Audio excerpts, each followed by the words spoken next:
Hello and welcome. You are watching Gravitas with me, Molly Gambhir. Here's a quick look at what's lined up for you on the show tonight.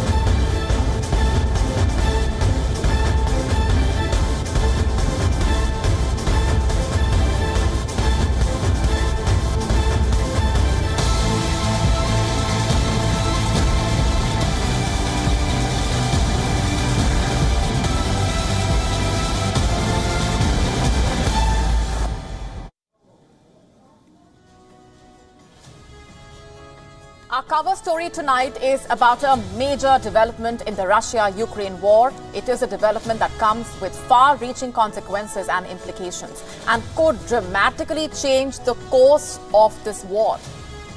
A critical dam in Ukraine has been destroyed. You heard that right. And as I speak, towns are preparing for floods. Agricultural fields are bracing for the damage. How exactly will this twist now impact you and me? How will this change the course of the conflict? We join the dots in just a few minutes.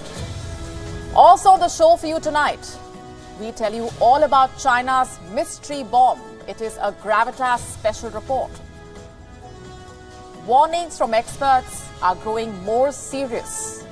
Artificial intelligence could threaten humanity in 2 years, as per the UK Prime Minister Rishi Sunak's AI advisor. Have you ever experienced toxic work culture at your workplace? And how exactly do you tackle toxic bosses? We also get to the story of America's UFO whistleblower who has blown the lid of America's UFO plan. We tell you all about it in just a bit.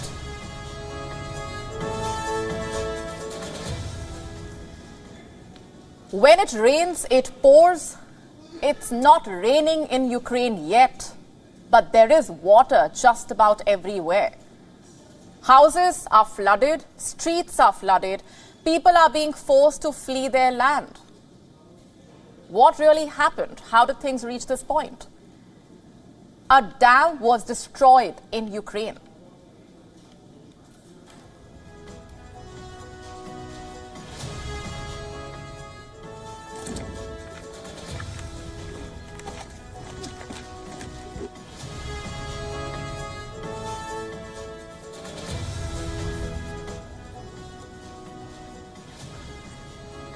Now, this is the Nova Kakhovka Dam. This is where it is on the map in the Kherson region.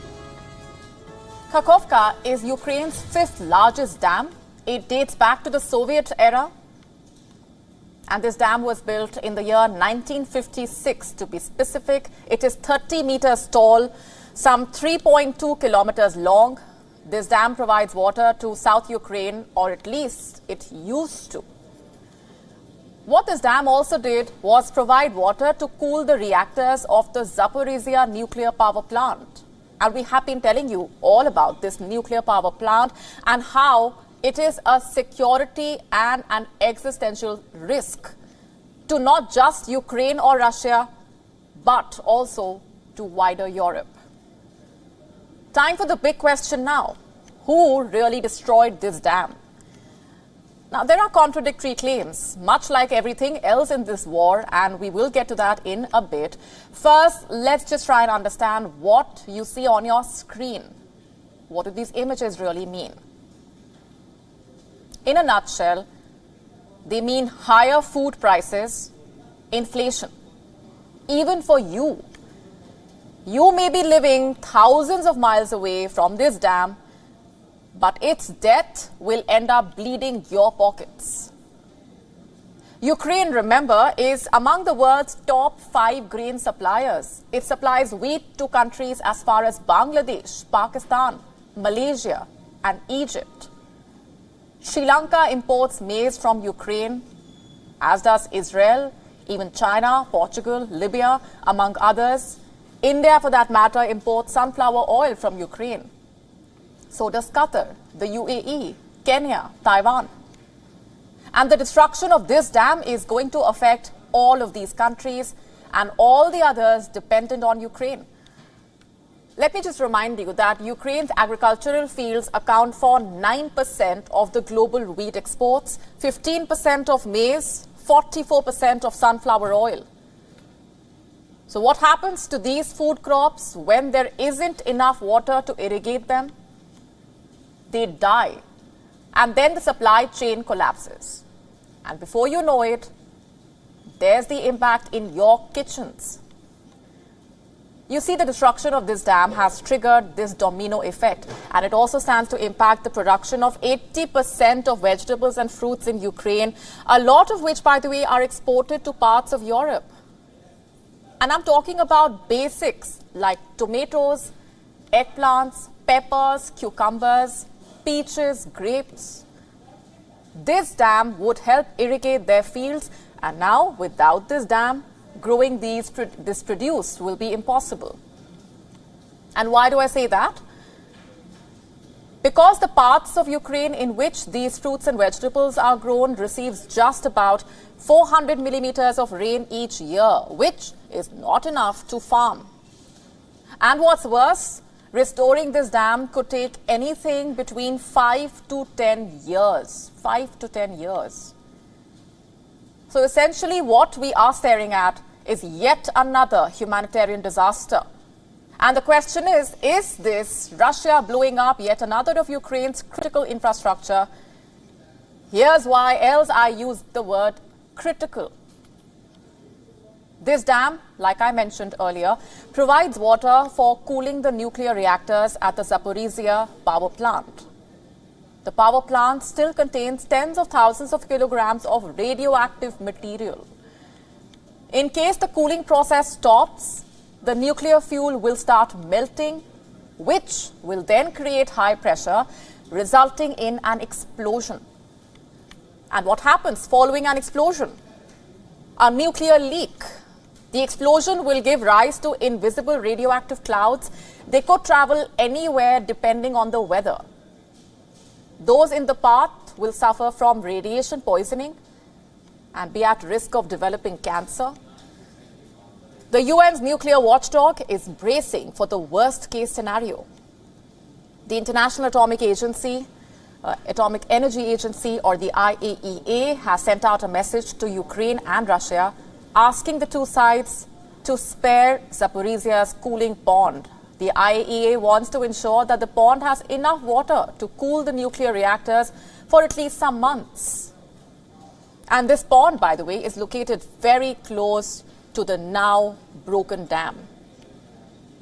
Currently, this pond is full, but how long will it remain that way?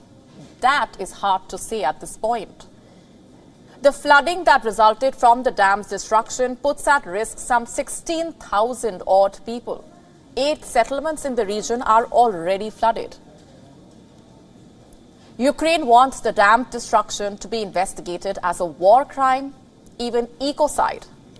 What's that? Well, Article 441 of Ukraine's criminal code defines ecocide as mass destruction of flora and fauna, poisoning of air or water resources, and also any other action that may cause environmental disasters. But how can we be sure Ukraine did not stage this sabotage? Ukraine's President Volodymyr Zelensky is pointing the finger at quote-unquote Russian terrorists. Kiev says Russia blew up the dam so that Ukraine's forces cannot cross the Dnipro River. Let me just read out at this point what Ukraine's intelligence agency has said exactly. The occupiers blew up the dam of the reservoir in a panic. This is an obvious act of terrorism and a war crime which will be evidence in an international tribunal. And this message was shared on Telegram. Basically, Kiev is saying Russia's plan was to widen the river. And like we have been telling you, the eastern side of the Dnipro is more or less under complete Russian control. But here's the other side of the story. Why would Russia blow up the dam? While the widening of the river will surely be a hurdle for the Ukrainian forces, but it will not be any different for the Russians. That's unless they are content with their gains and plan to not advance further.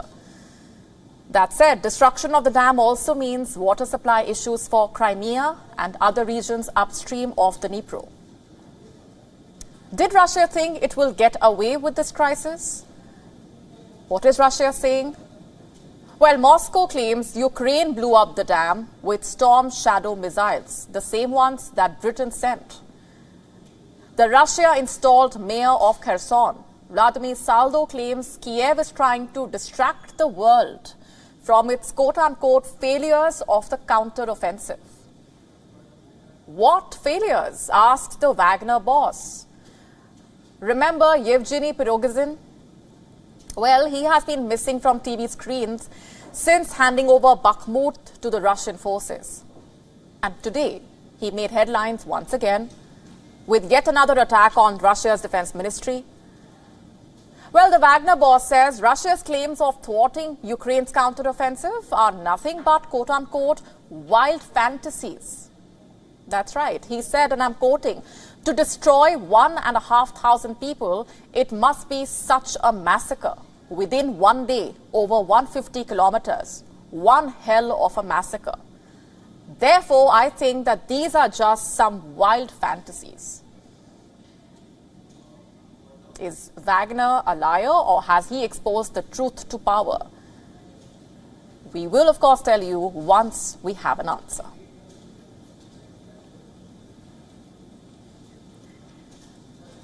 On to a question. Is China preparing for a war in the Himalayas? We have been asking this question over the last 7 days, and tonight we come to you with some proof. More proof of the Chinese build-up in the Himalayas. Let me just start with this report. It was published by Chatham House, the Royal Institute of International Affairs, as it's called. This is a UK-based think tank. And it says China has ramped up infrastructure work in Aksai Chin, which 2 years back witnessed deadly clashes between the two sides, by the way. What sort of infrastructure are we really talking about? An extensive set of installations and a comprehensive ecosystem to support troop deployments. This includes roads, outposts, weatherproof camps, parking areas, helipads, even a heliport, runways, airfields, railway lines, and missile bases. You heard that right. And these findings are based on an analysis of satellite images that were taken in the 6 months since October 2022. And they also build on other evidence of the massive ramping of infrastructure since the beginning of the military standoff with India since May 2020. Let me just start with this image. It shows the Galwan Valley. The PLA standoff position, to be precise. Chinese bases here are showing signs of extended building. They now also have a well-maintained road network, one that could enhance China's capacity to send extra troops and supplies to its forward positions. And the second image apparently shows a heliport in Aksai Chin. This airport is currently under construction, away from the front lines near Aksai Chin Lake. The facility reportedly comprises 18 hangars and several runways intended to be used by possible drones. The report says this heliport will significantly enhance the PLA's operational capabilities in and around Aksai Chin. On to image number 3. Now, this one apparently shows a military garrison in Rohtak County. The report says the PLA has moved a number of troops to this newly prepared garrison. The site has accommodation blocks and camouflaged positions suspected of hiding weaponry and munitions. Image number 4. It apparently shows a bridge being built over the Pangong Tso, a saline lake that is strategically important for both India and China. And this bridge will apparently help China in quick mobilization of the troops. Such rapid mobility for Chinese forces will end up strengthening their presence and territorial claims in the region. And now these were just 4 images. Besides this, there is also significant Chinese activity at the Depsang Plains, one of the remaining friction points in the Ladakh sector of the Aral Sea. The report says that Chinese patrols here are seemingly intended to put pressure on and impede the development of a strategic Indian airstrip at Daulat Beg Oldi. This is the highest airstrip in the world. It serves as a logistics and transport base for Indian operations at high altitudes. And the second development relates to the proposed Chinese G695 highway. This highway is apparently intended to link Xinjiang with Tibet. It is due to be completed in 2035 and will run the length of Aksai Chin through the Depsang Plains, south past Galwan Valley and towards Pangong Tso. It represents a strategic artery that will connect the contested region to mainland China and give the PLA a new supply route. And the road could also be read as a statement of intent from Beijing to New Delhi, signaling that Aksai Chin will remain a part of China. Now here's the thing, the reasons behind China's sudden move across the line of actual control are still hotly debated, especially given the opaque nature of Chinese policy making under Xi Jinping. The actual motives are probably only known in the highest ranks of the CCP.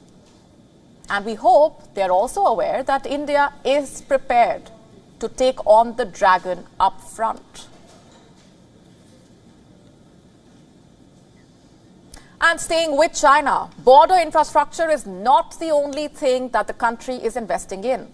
It's also spending huge sums of money on defense preparedness. Have a look at this report. Chinese scientists claim to have enhanced the safety of the world's most powerful yet unstable non-nuclear explosive, CL-20. What does that mean? And how will China use this explosive? And should the world be alarmed? Over the next few minutes, we discuss this and more. First things first, what is CL-20? It is one of the most explosive non-nuclear substances on Earth. It's also known as hexanitrohexaza isovorous ethane. It was developed in the 1980s by the China Lake facility, a large military installation in California. Its designation, CL-20, is derived from this research facility where it was initially synthesized. This explosive has a higher energy output and lower sensitivity to shock and friction as compared to other commonly used military explosives like RDX and HMX. And this makes it potentially very valuable for military applications, although its high production costs have limited its widespread adoption. According to a 2021 study commissioned by the Pentagon's Energetics Technology Center, China has used this explosive in some of its newest weapons, but owing to this explosive's extreme sensitivity to any shock, China could not produce it on a mass scale, and now it will be able to. In fact, a Chinese research team says that they have significantly improved the safety of this explosive by engineering a 5-fold boost to its shock resistance capacity. And the breakthrough could speed up the large-scale application of the explosive, making Chinese weapons far more superior in terms of destructive power. But how did they do this? Well, through a new nanotechnology that can help synthesize CL-20 composites with ultra-high stability. And interestingly, in a recent war game, Chinese defense researchers sank an entire US aircraft carrier fleet. They did that in the South China Sea with over 24 hypersonic missiles. And some military experts believe that these weapons used CL-20 warheads. Now, here's the thing. China has been involved in CL-20 research since the 1970s. And this research is closely linked to its nuclear weapons program.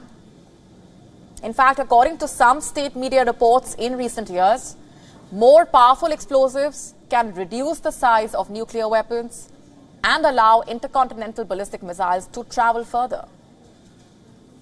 America has been deeply involved in such research, in fact, but of late, energetics development has declined. Why is that? Because of the Pentagon's focus on increasing the accuracy of weapons to realize greater lethality rather than explosive power. And in the past, America spent billions on research and development of munitions, but over the last 2 decades of the Iraq and Afghanistan wars, it cut the munitions budget to fund the development of ships and the aircraft. Meanwhile, China caught up with massive investments in high-energy explosives, almost becoming a world leader in this field. Have a look at the report on your screen. It says that over the last 5 years, Chinese researchers in energetics materials have published nearly 7 times as many papers as their American counterparts. 7 times. And this is embarrassing, to say the least. A technology pioneered by the US is being mastered by its rival China. And should this worry America? Forget worrying America. Should this worry the entire world? And I ask that because Beijing is on a muscle-flexing spree. It is testing missiles, building border infrastructure, and developing new forms of explosives. These cannot just be facets of defense preparedness. This is definitely a part of China's plan of world domination. Let's just shift our focus to Bangladesh. The country which the US once called a basket with a hole is now being seen as a success story which is better off than Pakistan. The 33rd largest economy in the world is growing past its impoverished status. So how has Bangladesh managed to perform better than Pakistan? And could Pakistan take notes from Bangladesh's success? Our next report getting you the answers.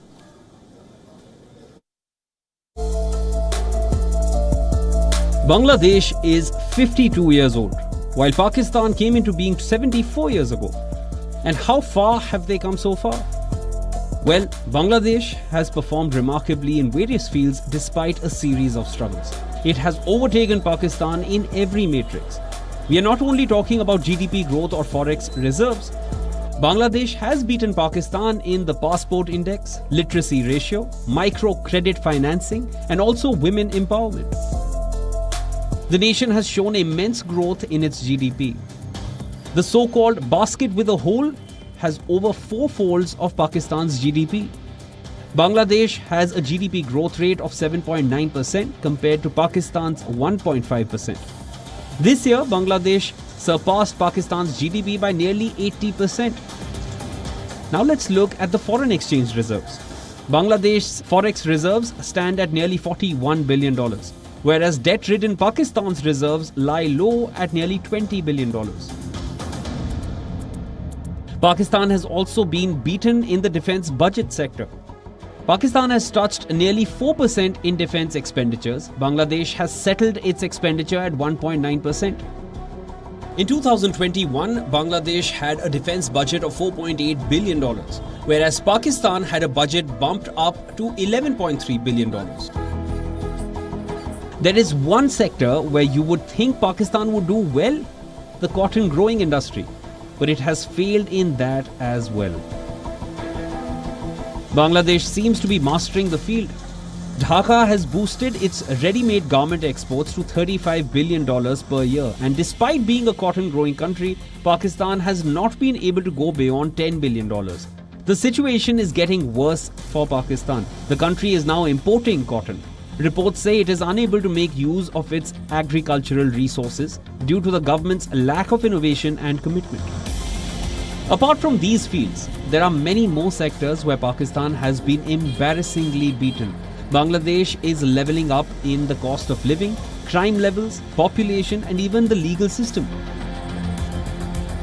Pakistan's economic, human, and social characteristics are worsening. Believe it or not, Pakistan was better off than many post-colonial states till the mid-1980s. So what really happened? Experts say the nation saw a decline due to corrupt and dishonest leadership. Will Pakistan ever be able to climb out of this hole? Or will it keep spiraling down even further? Bureau Report, WION World is One.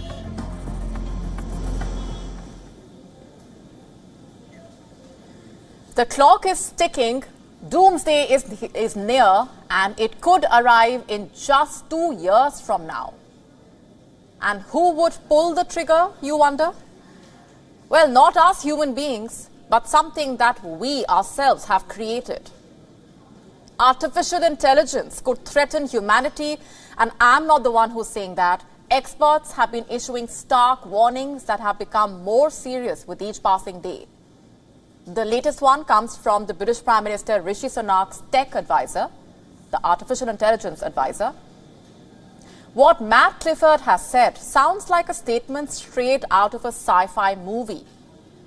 He claims that AI can effectively create a new species, one that is greater than human beings and far more intelligent. It could be used to create new recipes for bioweapons or to launch large-scale cyber attacks. AI could outsmart human beings and take control, and it puts them at a risk of extinction. You heard that right, extinction. So it's not only your job that is threatened by AI, our very existence could hang in balance thanks to AI. I don't mean to scare you, but let's just face the facts here. Clifford's warnings are the latest addition to a long list. The creators of AI themselves have sent alarm bells ringing. Remember the statement from OpenAI CEO Samuel Altman? Listen to this. My worst fears are that we, the field, the technology, the industry, cause significant harm to the world. I think that could happen in a lot of different ways. I think if this technology goes wrong, it can go quite wrong. And we want to be vocal about that. We want to work with the government to prevent that from happening. And of course, it wasn't just Altman. Just a few weeks ago, the bosses of the world's biggest AI laboratories signed a statement. Have a look at it. It says mitigating the risk of extinction from AI should be a global priority. That artificial intelligence is just as dangerous as pandemics and nuclear wars. And who were the signatories? The likes of Bill Gates, Demis Hassabis, who is the founder of AI firm DeepMind, former Google AI chief Geoffrey Hinton, Dario Amodei, the head of AI lab Anthropic, along with 350 executives, researchers. And weeks before this came Elon Musk's warning. He had signed an open letter demanding all AI labs to immediately pause. He even called for governments around the world to temporarily ban further research. And this comes from a man who dreams to colonize the red planet. Have a look at the letter. Apple co-founder Steve Wozniak and the head of the doomsday clock also signed it. And it raises some very important questions. Should we develop non-human minds that might eventually outnumber, outsmart, obsolete, and replace us? Should we risk the loss of control of our civilization? Should unelected tech leaders make that decision for us? And why? Does this remind you of something? It was the year 1945 at the Trinity test site in New Mexico. The father of the atomic bomb, J. Robert Oppenheimer, witnessed the first successful explosion of his creation. As he saw the 40,000 feet high mushroom cloud of smoke, he was filled with dread. He could see the moral problems of his own creation. He tried to oppose its use till his death. But was it of any use? It wasn't. And now the developers of artificial intelligence are expressing same concerns, and the risk is only on the rise. AI's explosive growth is outpacing the regulations around it. ChatGPT was a huge success. People used it without realizing what they were getting into, and the risks opened a whole new debate. The latest version of the software, GPT-4, is even more polished and far more dangerous. It has shown signs of approaching human-level intelligence. Its creator, OpenAI, has called for an international body to monitor AI. And maybe this time around, we should listen. What do you think about this? Write to us and let us know. Let me now ask you this. What comes to your mind when you hear the word duck? So far, it referred to a bird in a pond or a very humiliating score in cricket. But in the age of Apple and technology, it has an entirely different meaning. And if you are an iOS user, you might already know this. But for those who are not, here's a slight hint. Duck rhymes with one of the most common explicit words. Have you guessed it? Well, when you type that cuss word on an Apple device, it stands autocorrected to duck. It's frustrating for some, or should I say, it is a ducking mess for users who just want to blow off some steam. Many end up rewriting their texts multiple times even, or screaming at their own devices. And Apple has finally gotten the memo. It is upgrading its predictive text. It will no longer censor the F word. iOS 17 will feature an upgraded AI-powered autocorrect. Over time, this AI model will learn to predict words and phrases that users repeat, including swear words. And it's not just the F word. The iPhone autocorrect feature has always had its quirks. There was a time when autocorrect barely made suggestions. But you see, things went south when it started replacing words automatically. And now it takes a misspelled word and substitutes that with something entirely else. And what happens then is the immediate question. You see, often the meaning of an entire sentence is changed, and it could be wildly embarrassing at times, more so in case of professional emails. Autocorrect fails are so common that they have sprung endless internet jokes and memes. I have some bizarre examples for you tonight. It's often corrected to wheel, dear husband to dead husband, kids to LSD, the drug LSD. So if you say, I'm going to run and pick up the kids, it often turns into, I'm going to run and pick up the LSD. One girl named Hannah received a text from her father. It said, your mom and I are going to divorce next month. That's some big news to share over a piece of text, isn't it? The daughter, of course, received the shock of her life through that message. But the father quickly corrected himself, saying that he meant Disney and not divorce. And now take a look at this report. It says an official White House press statement called for peach in the Middle East instead of peace.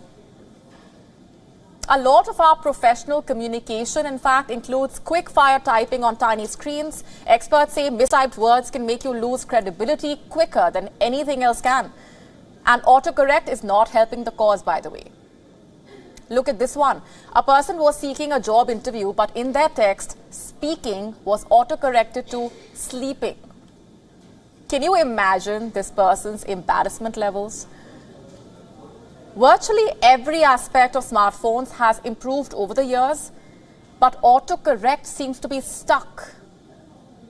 And will Apple be able to change that? Will its new iOS end the frustration of the users? Well, it is about ducking time.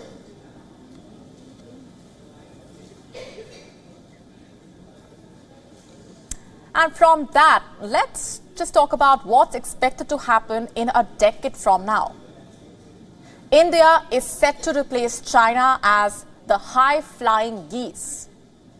Basically, in terms of growth and other aspects, the decade ahead looks great for India. It is in a sweet spot. And which factors really have worked in India's favor? What is the flying geese concept and what is the decade ahead expected to look like? Have a look at this report to find out. The flying geese paradigm. The concept took flight in the 1930s. It was originally coined by a Japanese economist. But what is it all about? Basically, it focuses on predicting the rise of Asian economies. Over the decades, a lot has changed on that front. And now, there is another major change taking shape. While the last few decades have worked out well for China, it is losing the advantage. And with that, companies are looking at other options to cut down on the over-reliance on China. This is a classic opportunity for India. And as per Nomura, things are looking great for the country. It is in a sweet spot and it is set to replace China as the high-flying geese and unlock its full growth potential. The churn as a result of the changing supply chain systems means Asia is likely to benefit the most.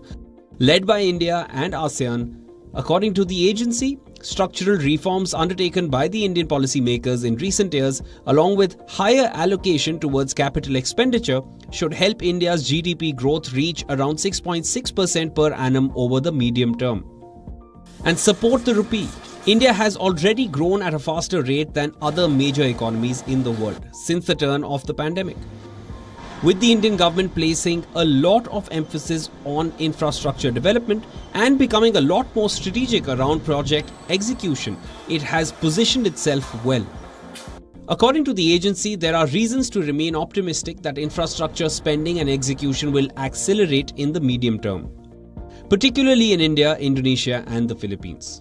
And with that, India and other Southeast Asian countries like Indonesia and the Philippines have come out flying as Asia's new high-flying geese. So which are the factors that are working to India's advantage? A key aspect is the focus on reforms. Along with a stable political dispensation, there's also the aspect of simplification of the tax administration and schemes like PLI and friend shoring that put India in a good position over the next decade. And with China losing steam, the stage is set for India to take over. Bureau Report, WION World is One.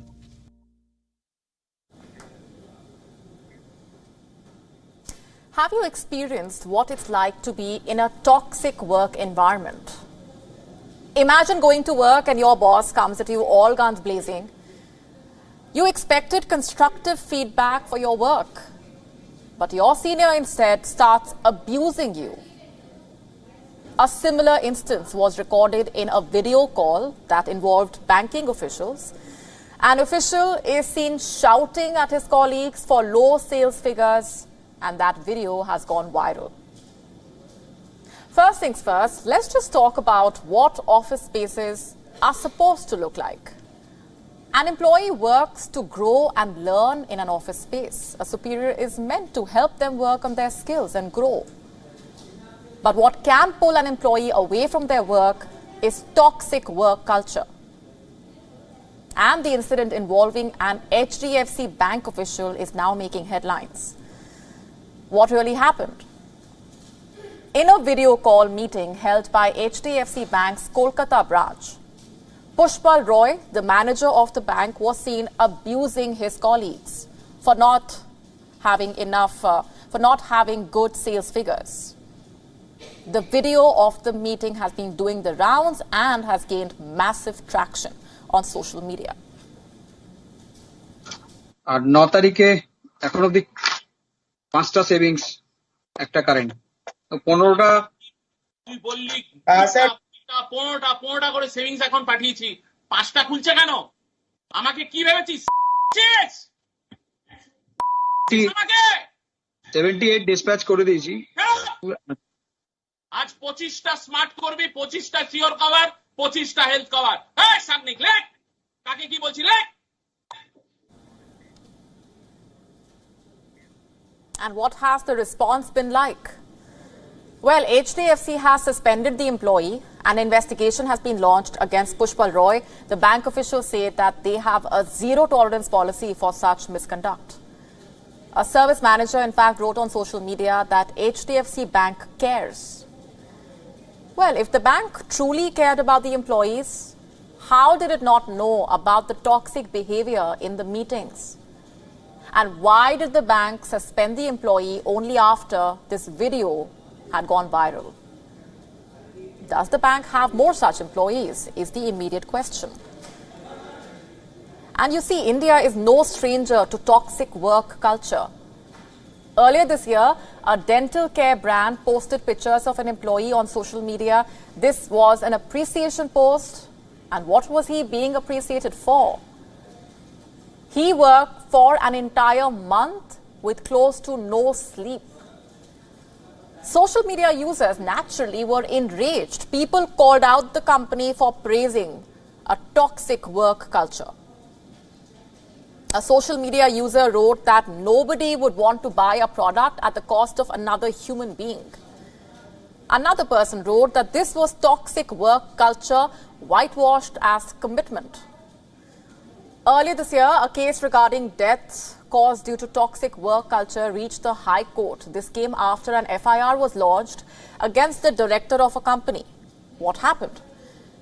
An employee resorted to suicide due to toxicity in the workplace. She even sent 2 emails to inform about the behavior of the senior employees. The victim tried to encourage a healthy work environment and practices. Her husband says the lack of action led to the suicide. These are examples of the worst effects of a toxic work environment. It can not only prove harmful to the employees, but it can also break down a company. So how can you help yourself in a toxic workspace? Well, always consider your options. You can either consider staying on or leaving the organization. One of your options could be staying on and trying to make things better. Or you could leave and join a better company. Try to navigate through your options and choose what works out best for you. Also try to address the point of conflict. It's always good to identify the exact point of toxicity. You could have a clear conversation with the superior or colleagues and try to express how you feel about the situation. And if nothing works out, plan your exit. Start looking for new opportunities well in advance. And this will help you map out your future professional life. At the end of the day, remember to keep your health before your job. Some say work is worship, others say health is wealth. And we will let you choose what to prioritize.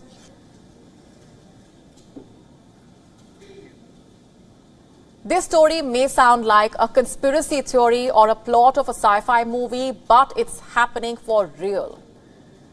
A US intelligence officer has turned whistleblower. And what has he revealed? That the American government has UFOs for real, and Washington, along with other countries, has been using these alien technologies to produce weapons. Have a look at this report to find out more.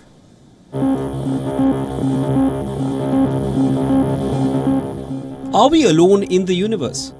Is there life on any other planet? Have extraterrestrial beings already visited our planet? Well, these UFO sightings give credence to such theories. Now, there is a twist in the tale. A former US intelligence officer has said that world powers, including the US, have been using alien technology to create weapons. David Charles Grush, who identifies himself as a whistleblower, claims that nations are engaged in top-secret operations that attempt to reverse engineer pieces from UFOs to create weapons. Though claims of extraterrestrial encounters have long been dismissed, the repeated sightings over the past 7 decades keep them a hot topic for debate and discussion. But the latest claims comes days after NASA held a first-of-its-kind hearing on such UFOs, which it calls Unidentified Aerial Phenomena, or UAP. With so many controversy theories doing the rounds, the US government formed a 16-member body with NASA. Pentagon says the US military has documented more than 800 cases of UFOs over the past 2 decades. I also emphasized to Congress that only a very small percentage of UAP reports displays signatures that could reasonably be described as anomalous. The majority of unidentified objects reported to Aero and in our holdings demonstrate mundane characteristics of readily explainable sources. While a large number of cases in Aero's holdings remain technically unresolved, this is primarily due to a lack of data associated with those cases. The former US intelligence officer claims to have provided his officials with evidence, and he further asserts that these were withheld from Congress. The disclosures by Grush and other witnesses have ignited a growing desire within the government to uncover the truth about these covert programs and their national security implications. Bureau Report, WION World is One.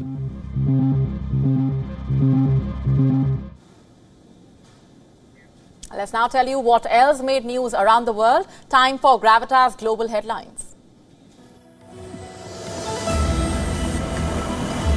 South Korean military claimed that 4 Chinese and Russian planes each have entered the country's air defense zone without notice. The claim comes as Moscow and Beijing conduct joint drills over the Sea of Japan and East China Sea.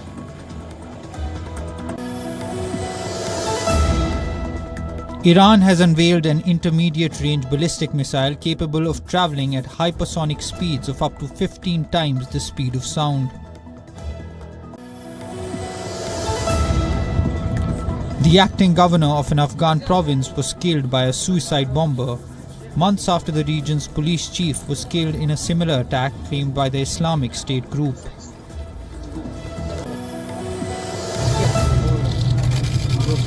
Italian media reports Pope Francis visited a hospital for a routine checkup. This comes just 2 months after the pontiff was hospitalized with bronchitis. Thousands of women staged a sit-in protest outside Colorado's capital. They called on the state's Democratic governor, Jared Polis, to ban guns in the state. US securities regulator has sued cryptocurrency platform Coinbase, alleging that the company was operating as an unregistered exchange and broker. The move comes a day after SEC sued Binance. In Kenya, people are protesting against a proposed finance bill that would hike taxes on fuel, housing and digital content. Kenyan police fired tear gas in the streets of Nairobi to disperse the crowd. 11 people have been arrested. Giving evidence in his lawsuit against the publisher of a British tabloid, Prince Harry says he has suffered a lifelong press invasion and accuses some media of having blood on their hands, as he becomes the first royal in more than 100 years to give evidence in court. And with that, it's a wrap on this edition tonight. We're leaving you with Gravitas images. Thanks very much for watching.